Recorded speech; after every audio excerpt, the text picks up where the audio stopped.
Ay, si las paredes del Sagasta hablaran, más de 180 años. Los que sí que han hablado son los directores de este instituto, los profesores y los alumnos. Algunos de esos alumnos que han hablado y han trasladado esas historias a través de un documental sobre el que hoy vamos a hablar, y lo vamos a hacer con uno de sus realizadores, con Millán Reinares. Millán, ¿qué tal? ¿Cómo estás? Muchas gracias, Silvia.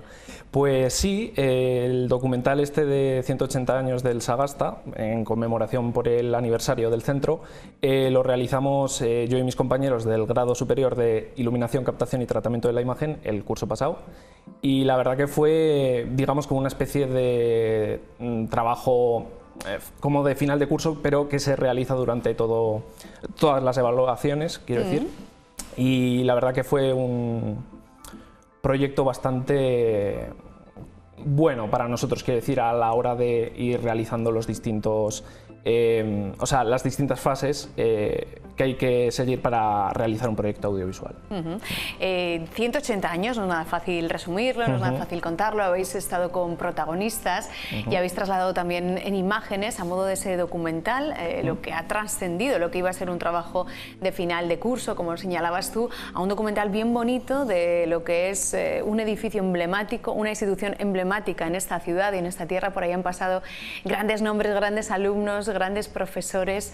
¿Con qué te quedas de esta experiencia? Más allá de ese trabajo, ¿no?, que muchas veces hay que hacerlo porque lo exige la parte lectiva, ¿con qué te quedas? Yo creo que me quedo sobre todo con la experiencia de haber sido un proyecto bastante profesional, ¿no? Quiero decir, el resultado final que se ha conseguido, quiero decir, creo que es muy bueno porque date cuenta que el grado de iluminación que hemos estado cursando, quiero decir, lo pusieron el curso pasado. Entonces, claro, te llega gente que a lo mejor no tiene tanta experiencia en lo que es el mundo audiovisual, ¿no? Pero creo que a medida que íbamos avanzando, ¿no?, con el progreso del documental, quiero decir, creo que la experiencia que ha tenido cada uno de mis compañeros y la mía propia, creo que es algo muy bueno de cara a eso, a toda la experiencia que puedas tener y lo cerca que puedes llegar a estar de las cosas que puedes ver por la tele, ¿no?, mismamente, quiero decir, o en la gran pantalla, quiero decir, en una película, en el cine, tal. Y creo que es con lo que más puedo llegar yo personalmente a estar satisfecho de eso. Una satisfacción personal por esa parte profesional del resultado que ha quedado, que por cierto vamos a poder ver en este programa. En la segunda parte de este programa van a poder ver ustedes ese documental del que vamos a estar hablando. Ahora vamos a ir disgregando varias partes de este documental y luego en la segunda parte de nuestro programa de 7 Magazine van a poder disfrutar de este documental. Son 32 minutos, pero ¿cuántas horas de trabajo y esfuerzo detrás condensadas en 32 minutos? Eso es, ya te digo que, como te he dicho antes, fue un proyecto que prácticamente desde que inició el curso, quiero decir, cuando entramos en primero, como que pues finales de septiembre, principios de octubre, ya empezamos a organizar todo, ¿no?, a empezar a llamar a toda la gente que queríamos que participase, ¿no?, en plan buscar, pues en el caso de los directores, pues antiguos directores que hayan pasado por el centro. Profesorado no fue tan difícil porque contamos con el profesorado que estaba actualmente, el curso pasado, me refiero, y luego también antiguos alumnos que pudimos contar con la participación de Eduardo Sáenz de Cabezón. Y la verdad que a lo mejor en alumnos sí que tuvimos a lo mejor más complicaciones. Y luego aparte hay otro apartado dentro de lo que es el propio documental, que es la historia del centro, ¿no? Entonces, en esa parte del documental, sobre todo era principalmente buscar todo tipo de información acerca del edificio, porque es un edificio... Claro, tiene que documentaros 180 años de documentación. Se ve en el documental algunas de esas imágenes en blanco y negro, la evolución de un edificio que ha cambiado, que se inauguraba el curso pasado. Eso es, entonces, claro, es un edificio del siglo XIX y ha pasado por tantas cosas, o sea, quiero decir, tiene muchísima historia. Entonces, intentar recabar toda la información posible y resumirla en un bloque pequeño, pues es un trabajo que requiere pues mucha labor, pero al final yo creo que en lo que es el apartado histórico creo que ha quedado un buen resultado. Esa idea, ese germen inicial, ¿dónde surge, por qué surge y cómo se ha ido transformando quizás a lo largo del resultado final? El documental. O sea, en plan, cuando nosotros comenzamos el curso, nuestro profesor, Juan Félix, quiero decir, nos transmitió que desde el centro iba a ser el 180 aniversario del centro, entonces como que él, al ser el profesor de la asignatura de documental, nos propuso la idea de generar todo este proyecto. Entonces, desde muy principio del curso ya empezamos pues eso, a contactar con las distintas personas para confirmar las entrevistas y demás. Y entonces, principalmente lo que era la primera evaluación del curso, es decir, los primeros meses, pues septiembre, octubre, noviembre, tal, fue un trabajo de recabar toda la información posible y quedar con todas las personas, ¿no? Luego ya en la segunda evaluación, lo que sería el final de diciembre con enero y febrero, fue todo la grabación, ¿no? Quiero decir, confirmar esas quedadas con la gente que iba a participar, me refiero. Y a ejecutar más. Y ya ¿no? ejecutar, eso es, en plan, estar pensando pues eso, en la iluminación, el sonido, tal, todo eso. Y luego ya para lo que sería la última parte, ¿no? La última evaluación me refiero, ya todo trabajo de edición, que quede todo bien, tal, el color. ¿Qué os han dicho los profesores, la gente que ha participado en este documental que os han trasladado? Alumnos que han estado quizás en este instituto, que como decíamos es un instituto referente, al que la gente le tiene mucho cariño, ¿no? Sí. Los alumnos que han pasado por ahí. Sobre todo, sí, mencionando a los alumnos, como dices, les ha chocado mucho porque, claro, algunos no habían entrado tras la remodelación que hubo dentro del centro, entonces era como ponerlos en tal aula para grabar la entrevista y de repente decir, joder, pues yo me acuerdo que aquí, pues yo qué sé, estaba mi clase o, ¿sabes? Te van contando distintas experiencias que dices, joder, lo que abarcan, ¿no? 180 años, quiero decir, en plan, en ese sentido. Y la verdad que yo creo que, sobre todo los antiguos alumnos, cuando han vuelto al centro y han contado sus experiencias y tal, yo creo que han quedado bastante satisfechos en general, quiero decir, profesores y directores también me refiero, pero como que los alumnos han contado más pues las batallitas que han pasado en el centro, etcétera, entonces como que sí que han estado satisfechos con el resultado que al final les mostramos, quiero decir, en el documental. De esas batallitas que decías, de esas historias que habéis escuchado, porque al final habéis tenido que escuchar un montón de horas de grabación, aunque luego no sale todo en el claro. documental, que son 32 minutos, pero muchas horas de grabación. ¿Qué te quedas? ¿Qué curiosidades? Si tuvieras que resumirlo así rápido, oye, pues a mí me ha sorprendido esto que yo no sabía. Sí, me estoy intentando acordar de alguna, de pues, lo típico de que de repente alguien cuenta, creo que era Eduardo Sáenz de Cabezón, la anécdota suya, creo, no estoy ahora mismo del todo seguro, pero creo que era de él, que decía una anécdota con un examen de que habían pillado, en plan, sabían perfectamente que había sido una persona, pero no sé si era un examen, ahora mismo ya no me acuerdo, pero bueno.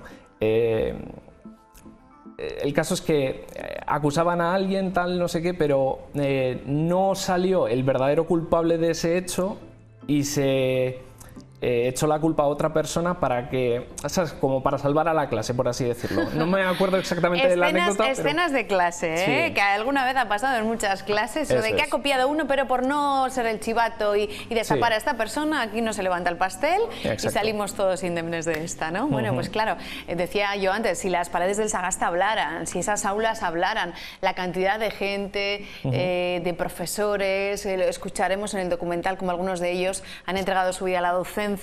Eso es. Y lo señalaban en ese documental. Algunos de esos alumnos referentes, señalabas Eduardo Sáenz de Cabezón, este matemático tan famoso y representante de nuestra comunidad, que ha pasado por sus aulas, gente muy referente, ¿no? que se ha formado en este instituto, que yo creo que también muestra la seña de identidad de calidad, de educación, de pertenencia. Ya te digo que la idea en un principio, mencionando a Eduardo Sáenz de Cabezón, era que hubiese sido él, o sea, en plan, hubiese sido como una especie de hilo conductor, ¿no? A la hora de de que fuera él como el narrador, por así decirlo, Sí. ¿no? Para que me entiendas, del documental. Al final yo creo que por temas de agenda no se pudo hacer, pero bueno, al final pudimos concretar esa entrevista, y con el resto de participantes, quiero decir, de gente que entrevistamos, quiero decir, al final pues sí que salió pues eso, todo bien. No tuvimos así ningún problema de... La gente ha querido participar. Sí, luego, quiero ¿no? decir, abiertamente, quiero decir, no hemos tenido que cancelar cosas a última hora, tal, no. La verdad que fue bastante fluido en ese sentido. Escuchando una historia también de un director del instituto, señalaba cómo bueno, sus profesores le decían, tienes que encerrarte en el despacho, pero este profesor, este director decía, no, yo tengo que tener la puerta de mi despacho abierta siempre, sí. Porque un director está aquí en un centro escolar para resolver problemas. Sí. Alberto Abad, ya te digo, es un hombre, vamos, es la enciclopedia del Sagasta, literal, o sea, gracias a él, de hecho, lo que es el apartado histórico del centro, sabe, pero vamos, cantidad y cantidad de anécdotas del centro a lo largo de la historia. Dice, pues de tal año a tal año pasó esto, tal, y yo digo, no sé, o sea, en plan, quiero decir, no sé qué pasa en su cabeza, no sé qué pasa en su cerebro, pero vamos, es un hombre que, no sé cómo decirlo, muy auténtico, no sé. Una historia viva de alguien que ha vivido la historia de este centro, que como decíamos, ha estado cerrado unos cuantos años remodelándose. Al final es un edificio del siglo XIX, 180 años, ha pasado por una remodelación en los últimos años y se iniciaba el curso pasado, ¿no? Este nuevo edificio. Y yo recuerdo las caras de sorpresa de muchos alumnos, y tú lo señalabas antes, ¿no? Que estudiaron en su época y que volvían al Sagasta y decían, esto es el Sagasta, wow. Aunque hay muchos de esos elementos del Sagasta que se han conservado, como esa escalera central, el patio, cosas referentes de este edificio. Sí, o sea, los alumnos, quiero decir, los antiguos alumnos que participaron en las entrevistas nos contaban, pues eso, cantidad de cosas de, pues esto, quiero decir, un aula en concreto a lo mejor dice, oye, pues la sala de profesores antes estaba en este pasillo, y quiero decir, vas escuchando los distintos testimonios porque, claro, tratamos de pillar a gente de distintos años para que no todo fuera en una misma línea temporal, me refiero. Entonces, vas escuchando los cambios que ha habido durante la historia y dices, wow.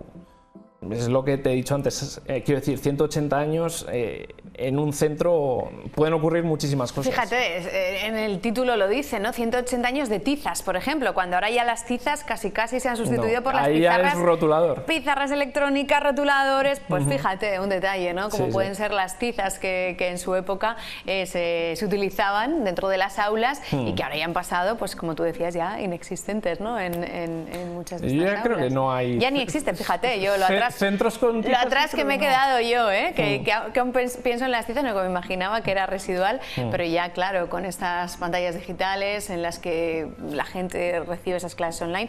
Y luego no hay que olvidar que en el Sagasta, obviamente vosotros que sois los protagonistas que habéis grabado esta parte, es referente en el tema de formación, no solo en cursos reglados como la ESO o el bachillerato, sino en formación, como es vuestro caso, formación profesional.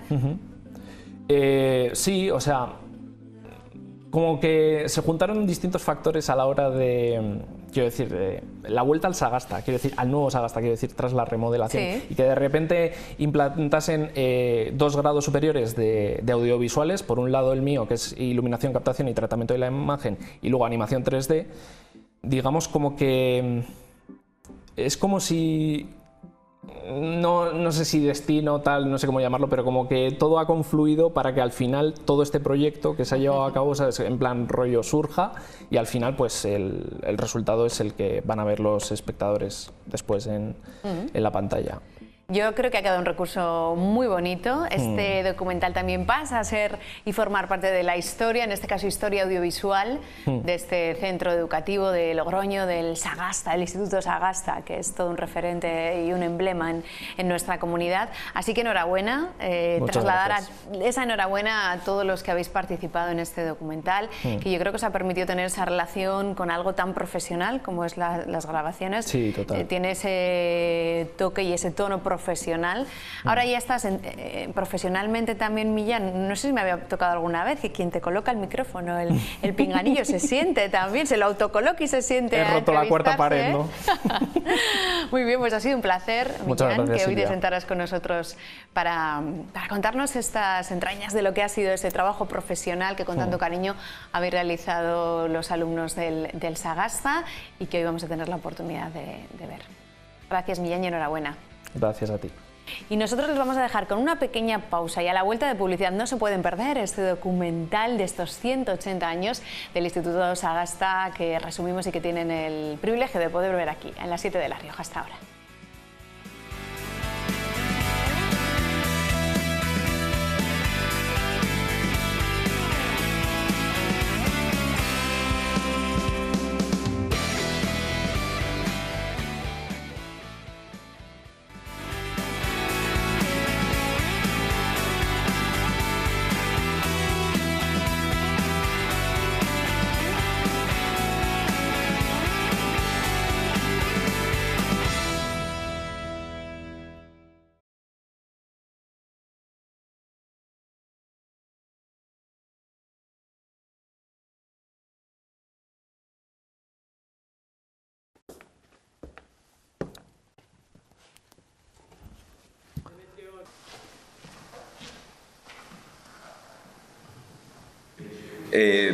Una institución pública normalmente en el siglo XIX surgía a partir de una institución privada. Entonces el origen del Instituto Sagasta, que antes inicialmente se llamaba Instituto de Enseñanza Secundaria de Logroño, lo tiene otro instituto que se conocía como Instituto de Estudios Riojanos, que estaba en la Casa de Tadea Gamarra, que está en la Plaza de la Cadena, aquí cerca.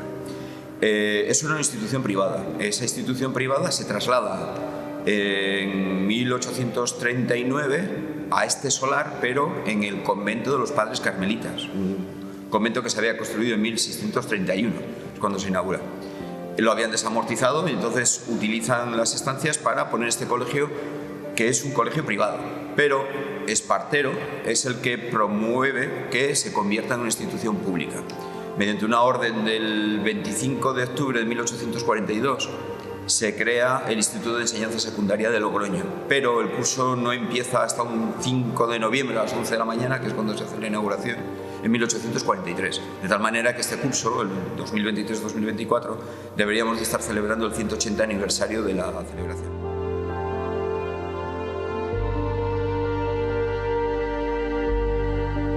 A nivel, por ejemplo, de disciplina era un punto exagerado, como posiblemente era todo en aquella época, ¿no? Diríamos que, como cuando no has tenido conciencia de otra cosa, pues te lo tomas a bien. Cuando han pasado los tiempos ves que aquello era un poquito duro, ¿no? Por ejemplo, la entrada se verificaba en menos de 5 minutos. Es decir, todo el mundo estábamos fuera y se entraba de golpe, a los 5 minutos no llegaban de la hora, se habían cerrado las puertas y ya no podías entrar. Por ejemplo, aquel instituto estábamos multitud de alumnos. Para empezar, digamos que era un instituto mixto, pero lo del mixto era muy relativo. Es decir, los chicos estaban en una ala del instituto y las chicas en la otra, con lo cual, digamos que eran dos institutos independientes unidos por la sala de profesores. Éramos muchos alumnos. Yo no sé exactamente cuántos seríamos, pero más de 500 chicos seguro. Y supongo que chicas otras tantas.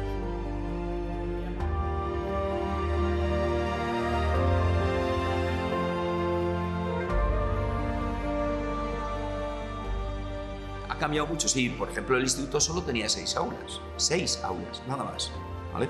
Ahora hay muchísimas. Porque las aulas antes eran para 150 alumnos y ahora son como mucho para 35 alumnos. Donde estamos haciendo, bueno, en la parte de atrás donde estamos haciendo esta entrevista, era una sala de profesores. Pero esta fue sala de profesores de los años 60 al 2016 que nos marchamos. Porque anteriormente, es decir, en 1900 cuando se inauguró y hasta 1960, es lo que es ahora, o era, perdón, lo que es ahora. Era un distribuidor. Era un distribuidor entre los dos espacios grandes, que son el salón de actos y que es el aula de exámenes. Pero que es que este aula de exámenes antes era un museo, era una gipsoteca. Amos Salvador, que también fue un antiguo alumno de aquí, también célebre porque fue varias veces ministro, además ocupó distintas carteras.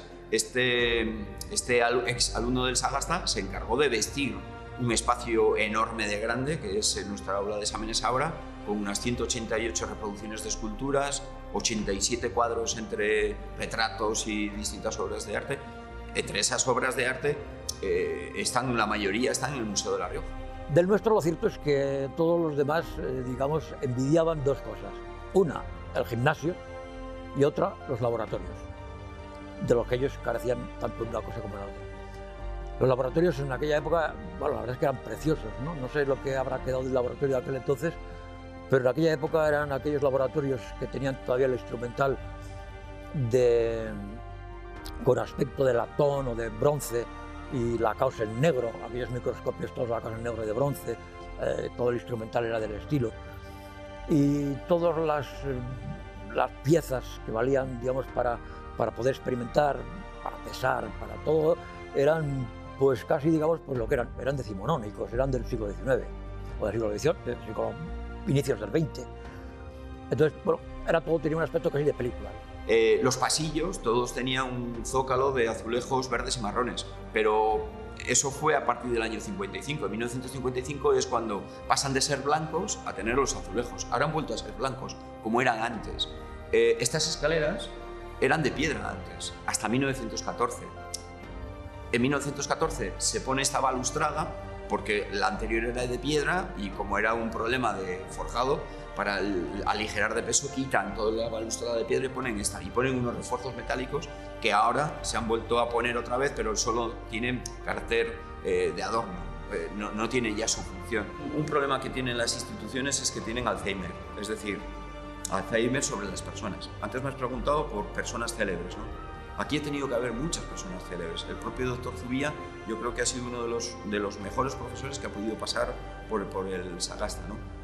Más que nada por el patrimonio que adquirió, ¿no? Que se preocupó muchísimo por dotar a un instituto de una provincia que tenía 4 habitantes de lo mejor que hubiese en ese momento, ¿no? Eso es lo que he hecho en falta, ¿no? Que todo el mundo que haya pasado por aquí rápidamente se olvida.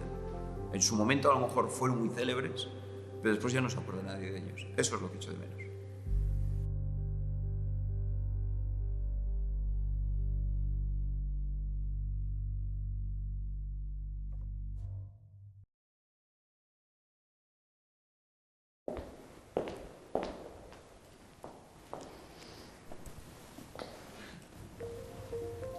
Si pudiera empezar de nuevo, si me viera de nuevo con 23 años y la carrera terminada, volvería a elegir este trabajo. Creo que ser profesora es lo mejor y lo que ha dirigido toda mi vida. Estoy encantadísima de haber dedicado mi vida a la docencia. Inspección Educativa se puso en contacto conmigo para, bueno, ofrecerme el cargo. Y en un primer momento y durante muchos meses tenía clarísimo que no lo iba a coger. De hecho, cuando se me hizo la propuesta, mi respuesta fue yo no creo en la dirección de una persona, yo creo en la dirección de un equipo. Y entonces la respuesta estaría en función de ese equipo que iba a trabajar, si encontrara el equipo con el que yo quiero trabajar. Bueno, más que iba a ser director, en este caso era una decisión propia, ¿no? Bueno, en realidad siempre es una decisión propia. No fue nada particularmente especial, porque yo ya tenía experiencia de haber trabajado muchos años como jefe de estudios de aquí en La Rioja, en Madrid. Bueno, cierto vértigo, como siempre que emprendes una aventura nueva, ¿no? Y ganas de aprender y experimentar cosas nuevas. Pues si no recuerdo mal, 11 de director, sí, en Nájera, con un montón de experiencias, ¿no? Además era muy interesante, me preguntabas antes, ¿no? ¿Qué sentías? Pues la parte de la aventura, mira, era la primera vez que estaba en un instituto de formación profesional, y de la formación profesional lo ignoraba absolutamente todo, con lo cual el reto era todavía más interesante, ¿no? Y ya ves que luego, a lo largo de los años, ¿dónde he acabado? Llevando la formación profesional por primera vez en un instituto histórico como es el Sagasta, ¿no?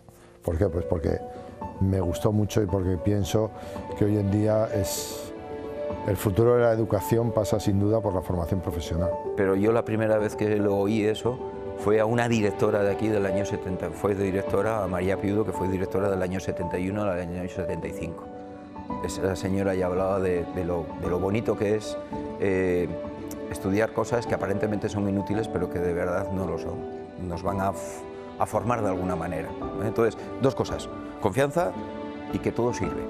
Es el único centro en Logroño que tiene todos los programas de educación, de todos los niveles. Tenemos desde los programas para el alumnado que tiene necesidades educativas especiales hasta el bachillerato internacional. Con cualquier alumno de cualquier edad, en cualquier situación, lo primero, que se sientan cómodos en clase, siempre. Sabéis que uno de los problemas que hay con las direcciones de los centros es que nadie quiere ser director, o muy poca gente quiere ser director de un centro, ¿no? El problema de un director en la pública es que no tiene orden y mando. Me explico, yo no puedo imponer a nadie nada, ¿vale? Entonces, ¿eso qué es lo que provoca?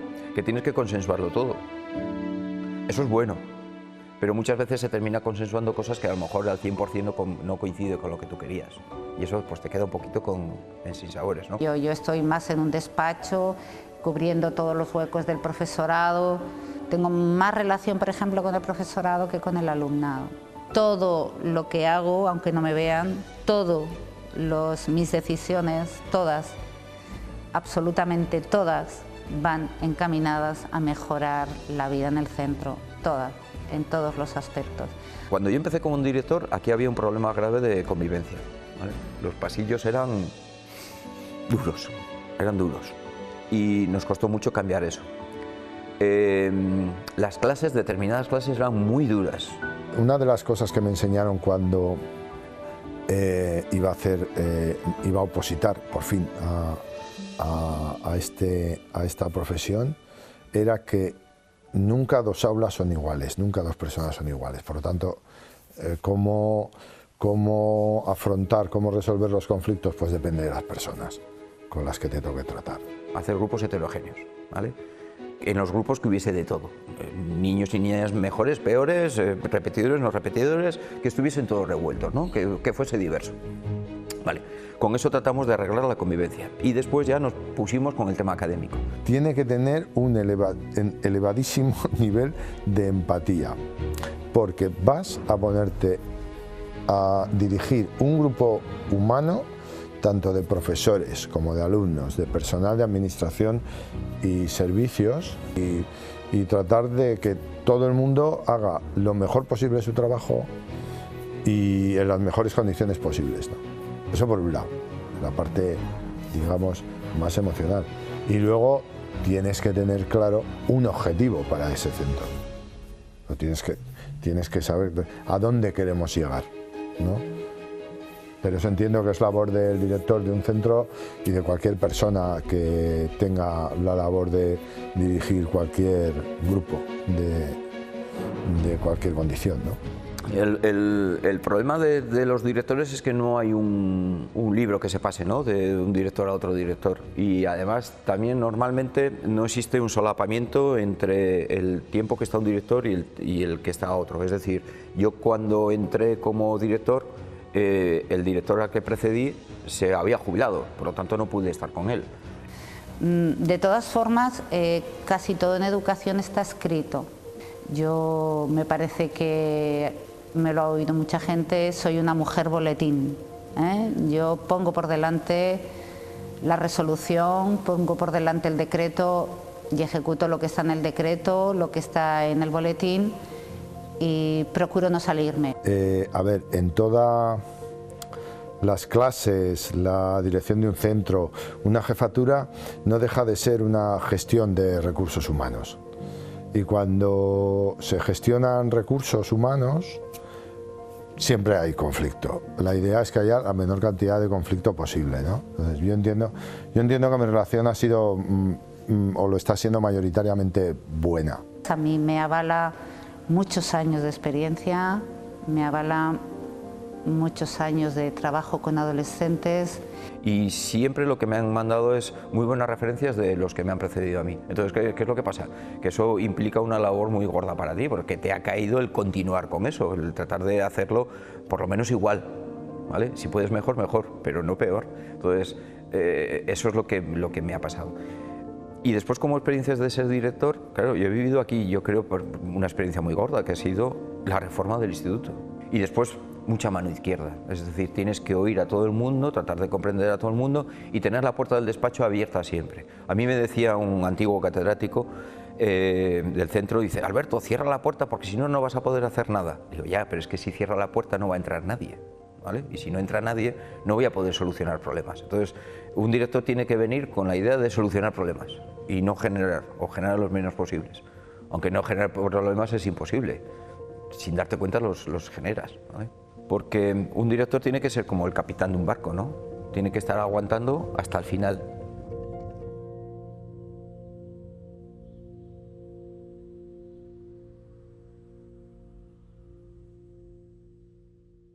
Y claro, ¿qué sería de un instituto sin sus alumnos? Pues como una biblioteca sin libros, o como un museo sin obras de arte, o como una calculadora sin números. Por eso, en los 180 años de vida del Instituto Sagasta, han sido muchos y muchas los jóvenes que han pasado por sus aulas. Pero dejemos que ellos mismos se presenten, que recuerden sus vivencias y que tengan la oportunidad de dejarles un mensaje a los que vendrán a tomar su testigo en el futuro.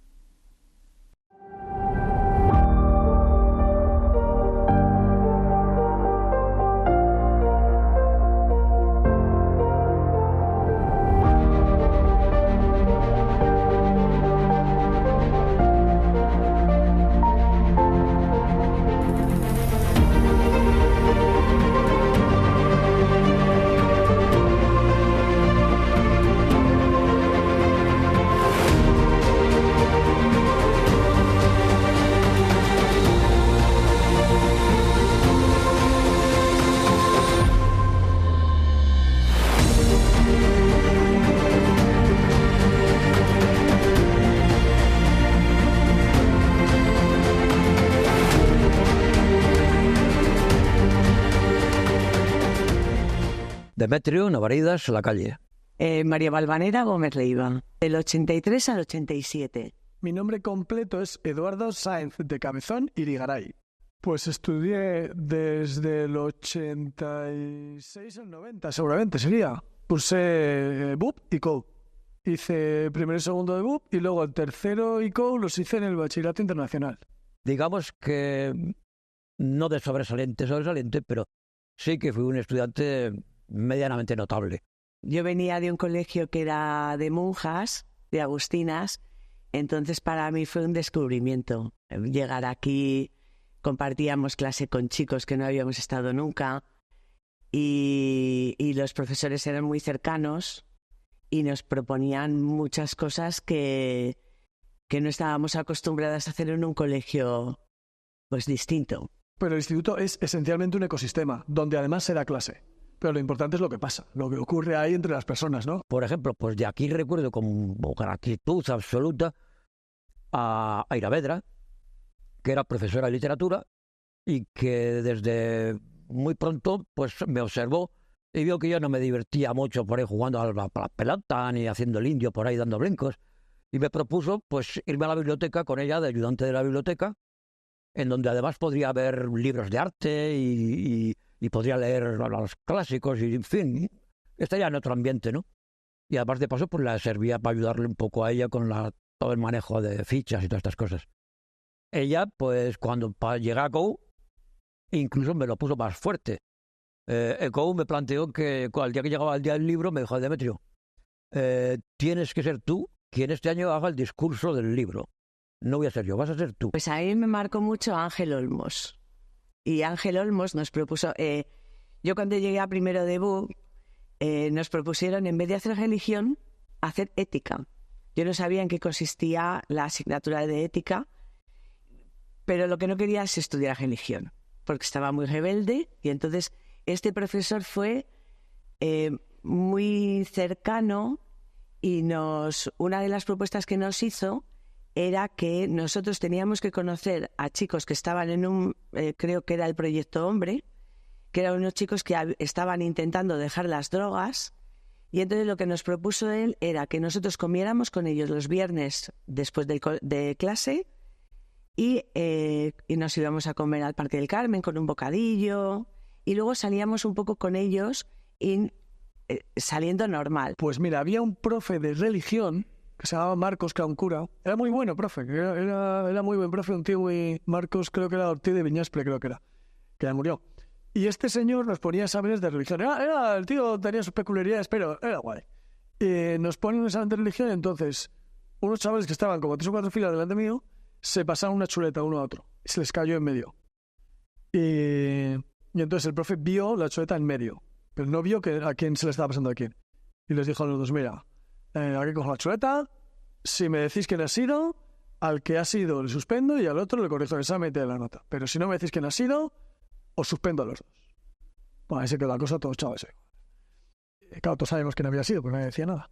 Y entonces, como a la semana siguiente, en la clase de religión, dice, bueno, los dos involucrados en el incidente de la chuleta van a aprobar los dos, porque la persona que ha sido ha entendido bien de qué va esto de la religión y ha hecho algo que ha hecho aprobar a los dos. Y es que el tío se lo contó, pero confesándose. Recuerdo, por ejemplo, pues a Miguel Soriano, que era para todos como el coco del instituto, porque daba matemáticas y era un tío muy estricto, pero a mí me apasionaba, porque era un hombre que era muy estricto a la hora de pedir, pero a la hora de explicar era exquisito y explicaba maravillosamente bien, y si le hacías alguna pregunta, te la respondía 1 o 2 veces de una u otra forma hasta que lo pudieras comprender. Es decir, que yo realmente salía siempre de las clases de Miguel Soriano con la lección sabida sin tener que estudiar nada en casa. Hicimos un curso de sexualidad que yo creo que al año siguiente lo quitaron porque se quejaron determinados padres, pero que era voluntario también. Entonces, en ese curso nos enseñaban cómo relacionarnos con los chicos. Claro, entonces era chico y chica. Tampoco te daban más opciones, pero te enseñaban muchísimas cosas que eran muy sorprendentes porque te enseñaban cómo poner un preservativo, cómo relacionarte con alguien que te está molestando y decirle que te está molestando sin que haya una violencia. Y eso nos lo grabaron y lo hacíamos con los compañeros de clase y era pues muy divertido, pero además también aprendías mucho. Yo creo que hay una cosa que tengo la suerte de haber sacado del instituto, que yo creo que es casi lo único importante que hay que sacar del instituto, que es ganas de aprender más.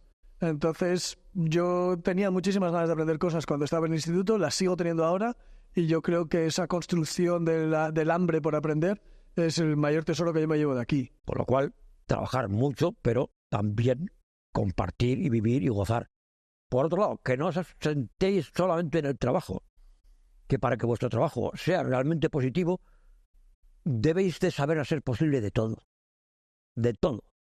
Y en de todo, pues me refiero pues a leer todo lo que podáis, tanto de los clásicos como de los modernos, como poesía, como lo que pinte. En el lugar de Logroño que te la encuentres, donde sea, y le dices, oye, ¿dónde está el Sagasta Aras?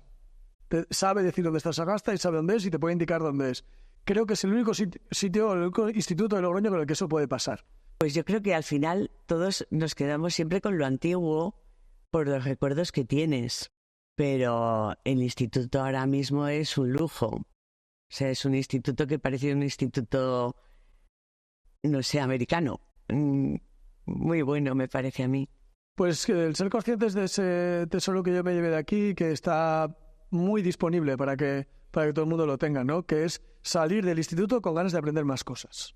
Pero llevarte ese tesorito de decir, me llevo ganas de aprender y además como alguna técnica, ¿no? Saber cómo aprender. Eso me parece que es el mayor tesoro que uno se puede llevar de los años del instituto. Me siento hoy aquí como si no hubiera transcurrido ni 2 años ni 1. O sea, parece que fue ayer.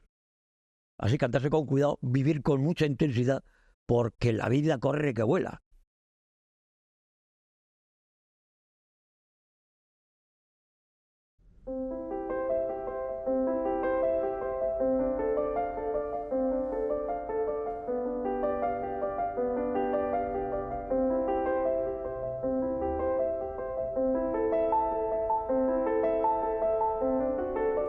bosque perdido sin brújula ni estrella, nadie nace sabiendo, y es importante un guía. Aquellos que un día fueron como tú y como yo, hoy nos brindan su luz, su presencia y su sabiduría. Ellos son nuestros profesores.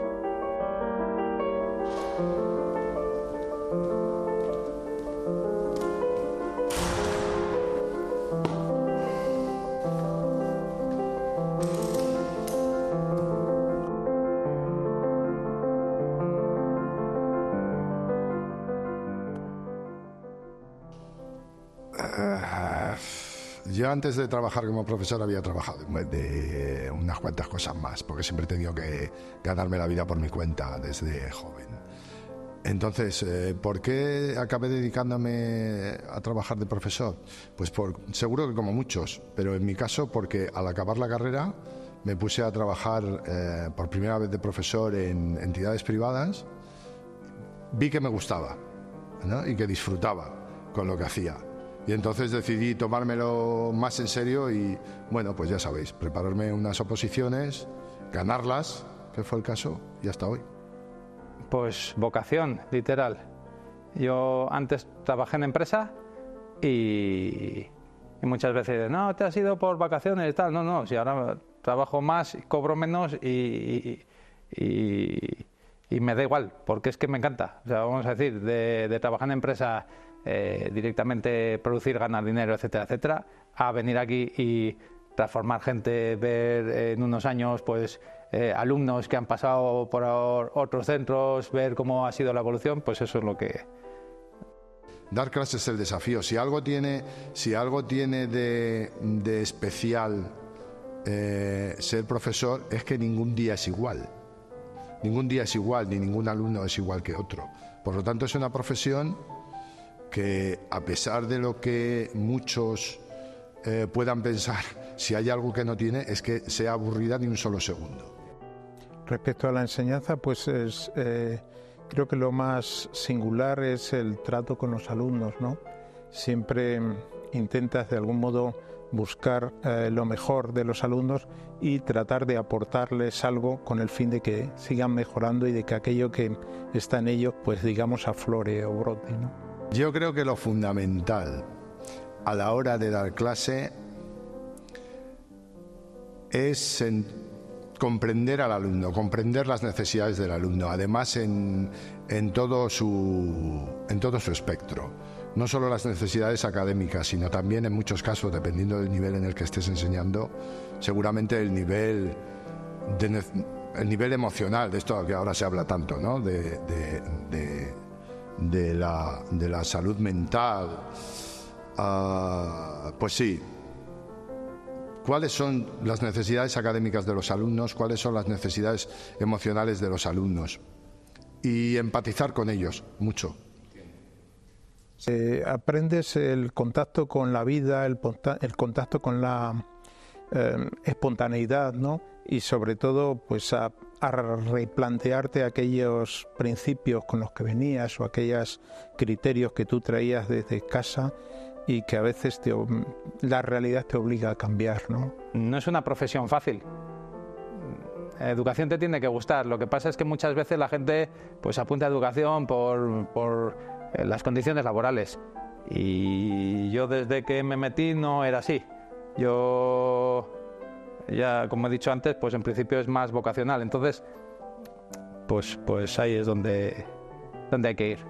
Ese interactuar con los alumnos, pues eres consciente de que alguna vez no ibas por el buen camino y que a lo mejor hay que retomar las cuestiones, ¿no? Por lo tanto, esa retroalimentación, ese intercambio, ese aprendizaje del alumno te hace plantearte las cuestiones.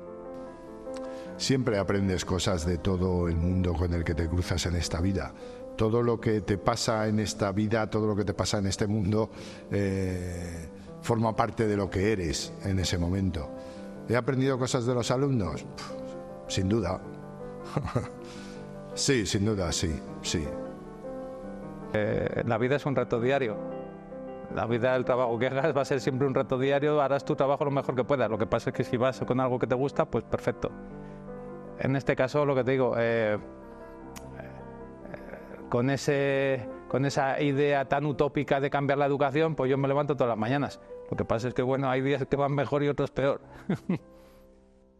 Mi primer recuerdo al llegar aquí al IES Sagasta, bueno, lo primero que hay que decir es que yo aquí soy casi tan novato como vosotros, como profesor, porque este es mi primer año aquí como profesor, ¿no?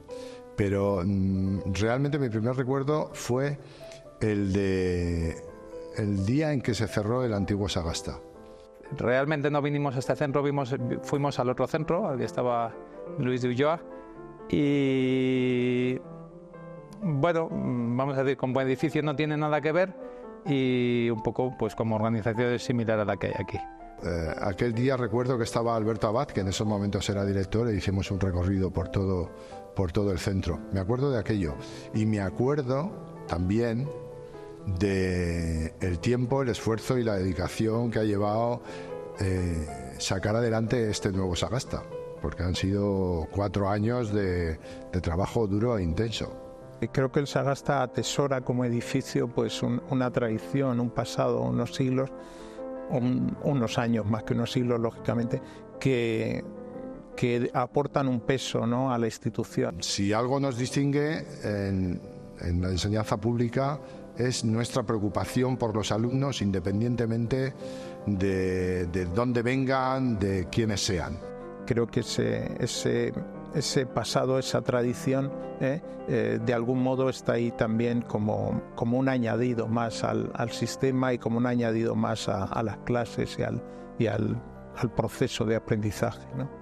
Este centro tiene multitud de proyectos, multitud de intercambios escolares europeos, programas.